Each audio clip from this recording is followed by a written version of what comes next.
हर हर महादेव। जय गुरु जी, शुक्राना गुरु जी, अनंतम अनंतम शुक्राना। संगत जी, गुरु जी की कृपा से हम रुद्र संहिता का युद्ध खंड संपूर्ण कर चुके हैं। आप सभी का बहुत बहुत धन्यवाद जिन्होंने इस अध्याय को ध्यान पूर्वक सुना। अब अगला खंड शुरू होने जा रहा है संगत जी, शत रुद्र संहिता, जो कि अगला खंड माना जाता है। इसको भी आप लोग शुरू से अंत तक बेहद ध्यान पूर्वक सुनिएगा। शुक्राना गुरु जी, अनंतम अनंतम शुक्राना।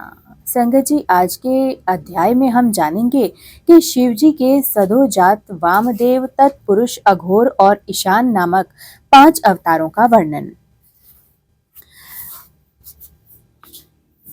वंदे महानंदम नंतलील महेश्वरम सर्वविभु महांतनम गौरी प्रिय कार्तिक विघ्नराज समुद्रव शंकर मादि देवम, जो परमानंदमय हैं, जिनकी लीलाएं अनंत हैं, जो ईश्वरों के भी ईश्वर हैं, सर्वव्यापक महान गौरी के प्रियतम तथा स्वामी कार्तिकेय और विघ्नराज गणेश को उत्पन्न करने वाले हैं। उन आदि देव शंकर की मैं वंदना करता हूँ। शौक जी कहते हैं, महाभाग सूत जी, आप तो पुराण कर्ता व्यास जी के शिष्य तथा ज्ञान और दया के निधि हैं। अतः अब आप शंभु के उन अवतारों का वर्णन कीजिए जिनके द्वारा उन्होंने सत्पुरुषों का कल्याण किया था।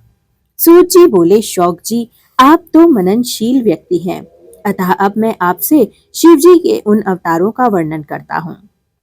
आप अपनी इंद्रियों को वश में करके सद्विक्त पूर्वक मन लगाकर श्रवण कीजिए। मुने, पूर्व काल में मैं संत कुमार जी ने नंदीश्वर से, जो सत्पुरुषों की गति तथा शिव स्वरूप ही हैं, यही प्रश्न किया था। उस समय नंदीश्वर ने शिव जी का स्मरण करते हुए उन्हें यूं उत्तर दिया था।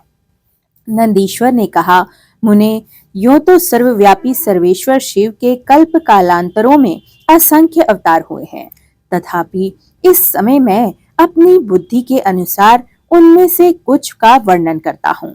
19वां कल्प, जो श्वेत लोहित नाम से विख्यात है, उसमें शिव जी का सदोजात नामक अवतार हुआ था। वह उनका प्रथम अवतार कहलाता है।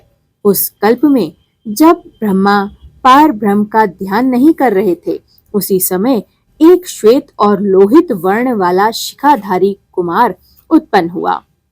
उसे देखकर ब्रह्मा ने मन ही मन विचार किया। जब उन्हें यह ज्ञात हो गया कि यह पुरुष ब्रह्म रूपी परमेश्वर है, तब उन्होंने अंजलि बांधकर उनकी वंदना करना प्रारंभ कर दिया। फिर जब भुवनेश्वर ब्रह्मा को पता लगा कि यह सदोजात कुमार शिव ही हैं, तब उन्हें महान हर्ष प्राप्त हुआ।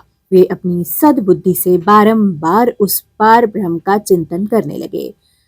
ब्रह्मा जी ध्यान कर ही रहे थे कि वहां श्वेत वर्ण वाले 4 यशस्वी कुमार प्रकट होते हैं। वे परमोत्कृष्ट ज्ञान संपन्न तथा पार ब्रह्म के स्वरूप थे। उनके नाम थे सुनंद, नंदन, विश्वनंदन और उपनंद। ये सब के सब महात्मा थे और ब्रह्मा जी के शिष्य भी हुए थे। सुनंद नंदन, शिवनंदन और उपनंदन ब्रह्मा जी के शिव शिष्य तो थे ही, इनसे वह ब्रह्मलोक व्याप्त हो गया था। तदंतर सदोजात रूप से प्रकट हुए परमेश्वर शिव ने परम प्रसन्न होकर ब्रह्मा को ज्ञान तथा सृष्टि रचना की शक्ति प्रदान की। यह सदोजात नामक पहला अवतार हुआ। तदंतर रक्त नाम से प्रसन्न 20वां कल्प आया। उस कल्प में ब्रह्मा जी ने रक्त वर्ण का शरीर धारण किया था। जिस समय ब्रह्मा जी पुत्र की कामना से ध्यान कर रहे थे, उसी समय उनसे एक पुत्र प्रकट हुआ। उनके शरीर पर लाल रंग की माला और लाल ही रंग के वस्त्र शोभा पा रहे थे। उनके नेत्र भी लाल थे और वह आभूषण से भी लाल रंग ही धारण किए हुए थे। उस महान आत्मबल से संपन्न कुमार को देखकर ब्रह्मा जी ध्यानस्थ हो गए। जब उन्हें ज्ञात हो गया कि वामदेव शिव हैं, तब उन्होंने हाथ जोड़कर उस कुमार को प्रणाम किया। तत्पश्चात उनके विरजा, विभा, विशोक और विश्वभानव नामक के 4 पुत्र उत्पन्न हुए, जो सभी लाल वस्त्र धारण किए हुए थे। तब वामदेव रूपधारी परमेश्वर शंभु ने परम प्रसन्न होकर ब्रह्मा को ज्ञान तथा सृष्टि रचना की शक्ति प्रदान की। यह वामदेव नामक दूसरा अवतार हुआ। इसके बाद 21वां कल्प आया, जो पीतवासा नाम से माना जाता है। उस कल्प में महाभाग ब्रह्मा पित वस्त्रधारी हुए।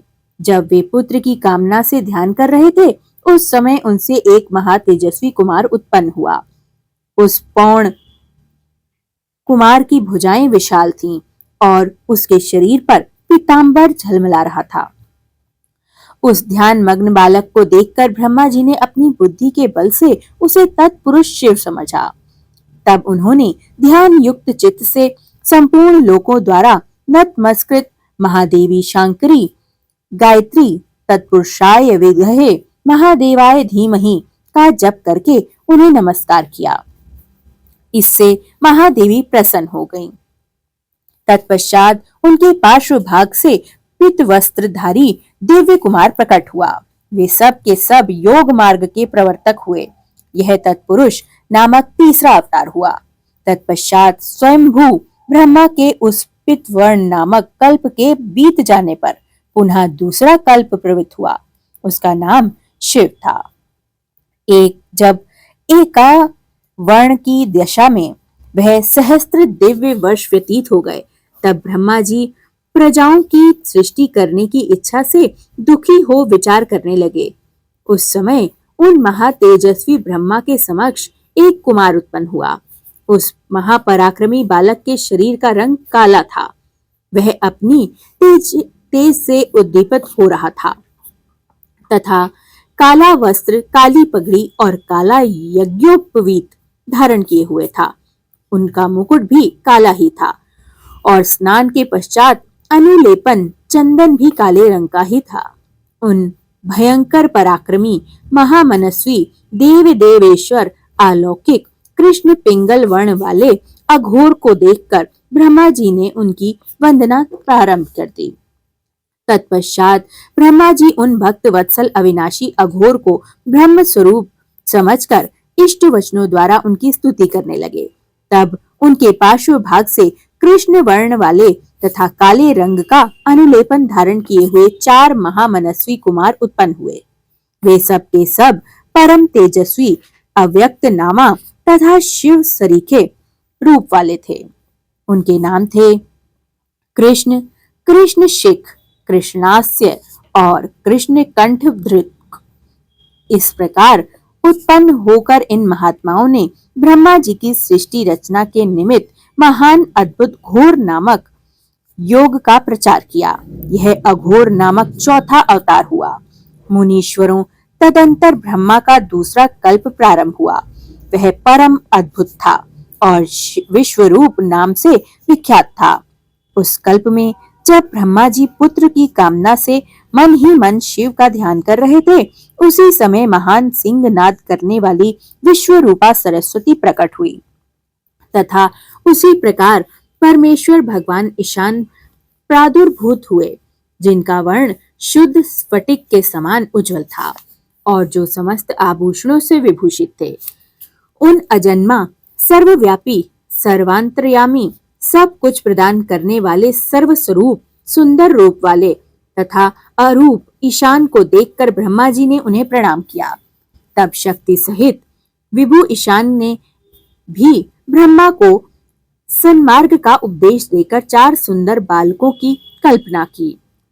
उन समस्त उत्पन्न हुए शिशुओं का नाम था जति, मुंडी, शिखंडी और अर्धमुंड। वे योगानुसार सधर्म का पालन करके योग गति को प्राप्त हो गए। यह ईशान नामक 5वां अवतार हुआ। सर्वज्ञ संत कुमार जी, इस प्रकार मैंने जगत की हित कामना से सधोजात आदि अवतारों का प्राकट्य संक्षेप में वर्णन कर दिया है। वह सारा लोक हितकारी व्यवहार यथार्थ रूप धर से ब्रह्मांड में वर्तमान में है। महेश्वर की ईशान पुरुष घोर वामदेव और ब्रह्मा, ये 5 मूर्तियां विशेष रूप से प्रसिद्ध हैं। इनमें ईशान, जो शिव स्वरूप तथा सबसे बड़ा है, पहला कहा गया है।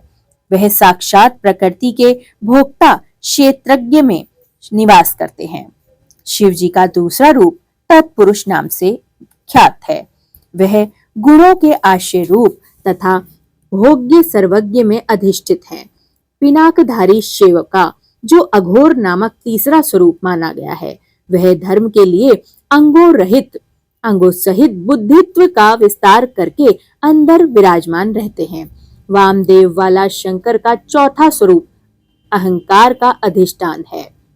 वह सदा अनेकों प्रकार का कार्य करता रहता है। विचारशील बुद्धिमानों का कथन है कि शंकर का ईशान संज्ञक स्वरूप सदा कर्ण, वाणी और सर्वव्यापी आकाश का अधीश्वर है तथा महेश्वर का पुरुष नामक रूप त्वक, पाणी और स्पर्श गुण विशिष्ट वायु का स्वामी है। मिनिषिगण अघोर नाम वाले रूप को शरीर, रस, रूप और अग्नि अधिष्ठान बताते हैं। शंकर जी का वामदेव संज्ञक रूप रसना, पायु, रस और जल का स्वामी कहा गया है। प्राण, उपस्थ, गंध और पृथ्वी का ईश्वर शिवजी का सधोजात नामक रूप बताया गया है। कल्याणकामी मनुष्यों को शंकर जी ने इस स्वरूपों की सदा प्रयत्न पूर्वक वंदना करनी चाहिए, क्योंकि ये श्रेय प्राप्ति में एकमात्र हेतु हैं। इसीलिए सर्व रूपों को सदा प्रयत्न पूर्वक इनकी वंदना करनी चाहिए। जो मनुष्य इन सधोजात आदि अवतारों के प्राकट्य को पढ़ता है अथवा सुनता है और दूसरों को सुनाता है, वह जगत में समस्त काम्य भोगों का उपभोग करके अंत में परम गति को प्राप्त अवश्य होता है।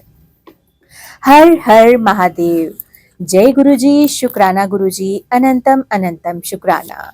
हे गुरुजी, हे महाप्रभु, हे महादेव, यह पाठ जहाँ भी पढ़ा जाए, सुना जाए अथवा औरों को सुनाया जाए, हे प्रभु, वहां पर कभी भी काल प्रवेश न कर पाए। कभी भी रोग, अशांति, अकाल मृत्यु का भय उस घर में कभी किसी प्राणी को न सताए। हे प्रभु, वहां पितरों को भी संतुष्ट स्थान और तृप्ति प्राप्त हो। हे प्रभु, इस पृथ्वी पे विचरने वाले समस्त जीवों का कल्याण हो, समस्त प्रकृति का कल्याण हो। हर हर महादेव। जय गुरुजी, शुक्राना गुरुजी, अनंतम अनंतम शुक्राना।